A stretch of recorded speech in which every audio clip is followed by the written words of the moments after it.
அனைவருக்கும் தீபாவளி நல்வாழ்த்துக்கள்.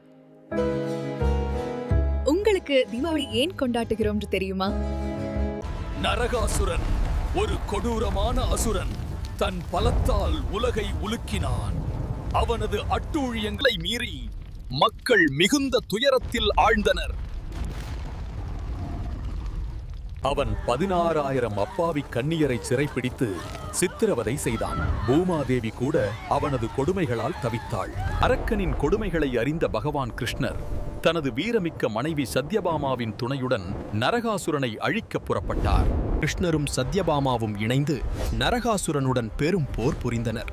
சத்யபாமாவின் கரம் அசுரனை நோக்கி பலமாக சீறியது. வீரம் செறிந்த சத்யபாமாவின் அம்பு நரகாசுரனின் மார்பில் பாய்ந்தது. அசுரன் அழிந்தான்.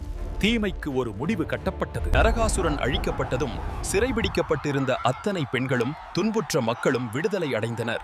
பூமி மீண்டும் அமைதி பெற்றது. இந்த மகாத்தான வெற்றியையும் தீமையின் அழிவையும் கொண்டாடும் வகையில் மக்கள் விளக்குகளை ஏற்றி இனிப்புகளை பரிமாறிக்கொள்ள தொடங்கினர். அன்றிலிருந்து இருளை நீக்கி ஒளியை பரப்பும் தீபாவளி பண்டிகை உலகம் முழுவதும் கொண்டாடப்படுகிறது. இது நன்மையின் வெற்றி.